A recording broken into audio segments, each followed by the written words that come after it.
Reciban un cordial saludo. Este video fue elaborado por mi compañera Viviana Marcela Carvajal y quien les habla, Angélica María López. Bueno, vamos a iniciar realizando el análisis a partir de la teoría deontológica.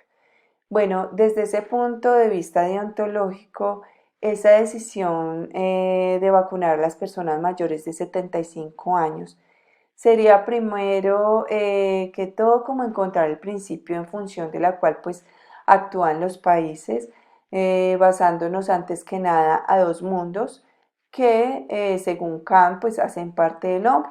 El primero que es el desarrollo de los sentimientos, donde pues prevalecen las leyes de la naturaleza y los deseos como seres vivos que queremos satisfacer, y el desarrollo inteligible acudiendo a las leyes de la razón. Desde este planteamiento de lo racional y la naturaleza, la decisión de la OMS pues puede tener primero un deseo natural de supervivencia, donde pues se va a ver que el más débil, que en este caso pues por la edad serían las personas mayores de 75 años, deben dar ese paso y sacrificarse para que prevalezca el más fuerte. Sin embargo, pues desde lo racional, esta decisión fue analizada e hizo parte de un proceso estableciendo una metodología tanto en su ejecución como en su papel responsable ante la humanidad. Por tal razón, pues es más factible que la decisión de vacunar a los adultos mayores exclusivamente sea un acto racional. Bueno, siguiendo con Kant y su planteamiento, pues tenemos los actos de acuerdo al deber, donde nos vemos como moralmente neutros y se actúa para lograr un fin deseado. ¿Cuál es ese fin? Pues mejorar los resultados de la inmunidad y que se bajen esos riesgos de las secuelas por estas vacunas al grueso de la población. Ese riesgo pues se toma conforme al deber de proteger en un futuro inmediato la seguridad y la salud pues de la gran mayoría de la población. Por lo tanto, pues esta decisión sería para Kant un acto de valor moral, pues la OMS estaría actuando en base a la buena voluntad.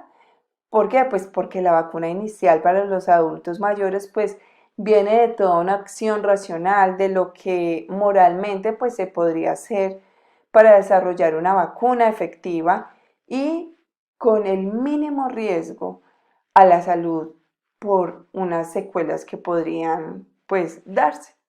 La acción de la OMS pues no es una decisión que llena de alegría o autorrealización como institución, tampoco pues le da unos beneficios directos por los cuales su planteamiento corresponde a suplir deseos y condiciones irracionales. Vamos a hablar ahora del imperativo categórico, que para Kant es importante. Él habla de la autodeterminación de cada individuo, la autonomía moral que el individuo pueda elegir. Sin embargo, pues también hay un marco importante en ellos, y es que esa autonomía revierte en que para ser imperativo categórico pues debe ser una acción determinantemente universal que se convierta en una ley para todos. Desde ese punto de vista, pues la acción de vacunar a una parte de la población casi de manera de ensayo es una acción imperativa hipotética, pues existen riesgos al probar las primeras dosis de las vacunas. Por otro lado, y según las obligaciones imperfectas en el que Kant ahonda, en el imperativo categórico, pues existe una gran disyuntiva con la acción de vacunar a unos individuos y es específicamente en el respeto a los demás, pero pues al mismo tiempo se interpreta que su imperfección es precisamente debido a que desde ese punto de vista pues se puede decidir a quiénes puede beneficiar y a quienes no va a beneficiar definitivamente. No, pues no alcanza a ser universal. Por lo tanto, pues Kant desde su planteamiento de las obligaciones perfectas no se puede pasar. Él dice que no se puede pasar por encima de unos para lograr la felicidad de otros, sin importar el bienestar que se pueda brindar a la humanidad.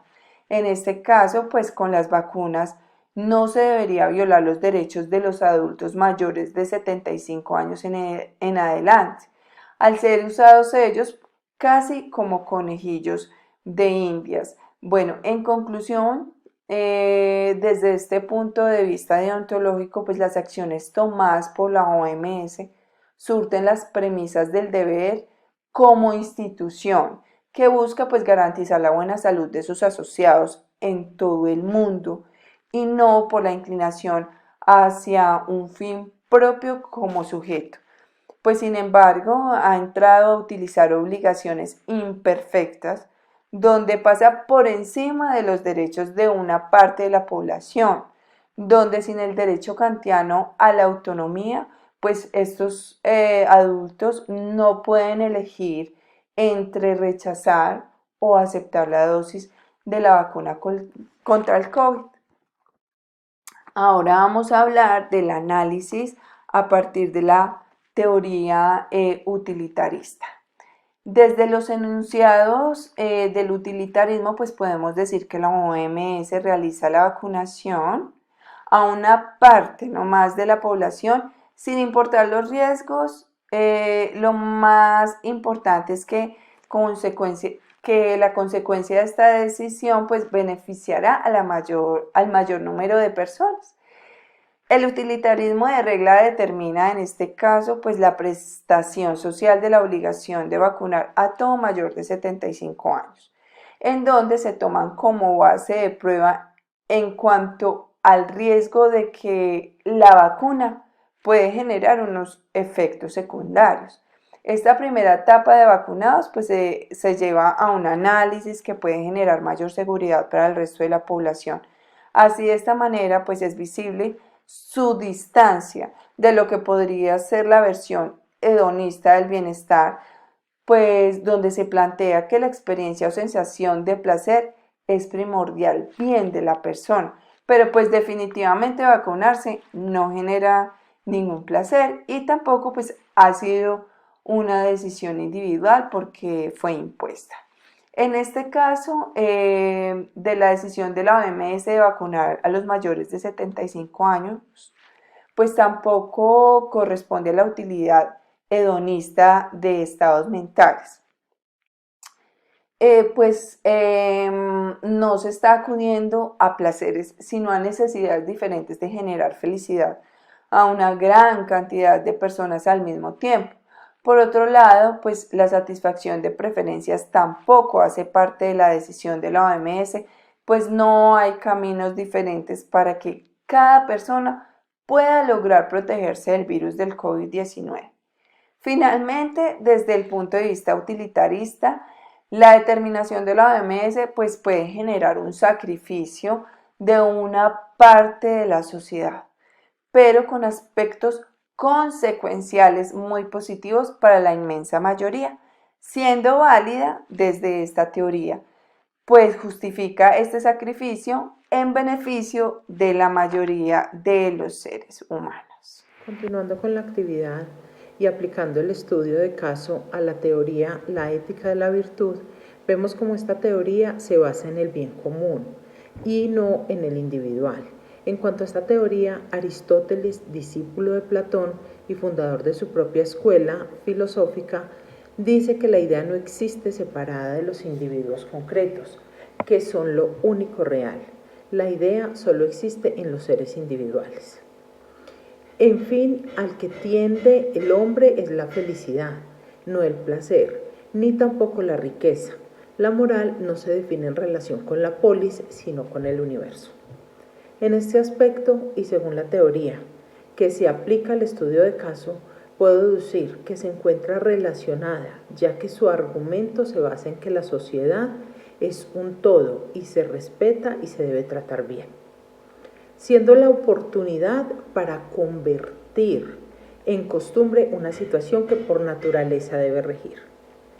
En cuanto a la importancia y la preferencia que deben tener los adultos mayores respecto a lo que se aplicó en el estudio fue el COVID-19, esta situación nos tomó a todos por sorpresa y tuvimos que tomar medidas casi desesperadas en muchos casos para, antes de encontrar una vacuna, nos ayudaran a evitar que siguiera perjudicando tanto la salud y a evitar la cantidad de muertes que por sí se dieron iniciando en el proceso. A la larga no sabemos igual si esta vacuna va a ser 100% efectiva o pueda llegar a ser perjudicial para la salud en corto, mediano o largo plazo. En mi concepto particular, siento que se vulnera al individuo, ya que no tiene poder de decisión sobre sí mismo. Esta parte, en conclusión, a las teorías éticas son teorías filosóficas fundamentadas en la moral, que justifican la validez y se enmarca en preceptos, normas y valores. Las teorías éticas y varios pensamientos filosóficos se conforman y se enfocan en la forma en cómo logra el ser humano la felicidad, ya que puede determinar de muchas maneras este sentimiento. Los medios que puede existir para encontrarla. La felicidad se concibe como una vida placentera. Por otro lado, la tradición kantiana es una teoría muy racional y se basa en el principio de que hay que actuar de acuerdo al deber. Y por último, la tradición dialógica, que se refiere a que el deber y los mandatos son normas que se dan de acuerdo a lo que resulta luego de que cada una de estas normas se haya argumentado racionalmente en defensa de su posición. Agradezco mucho a la docente por toda la información que nos suministró, que fue de gran valor para poder construir el desarrollo de esta unidad.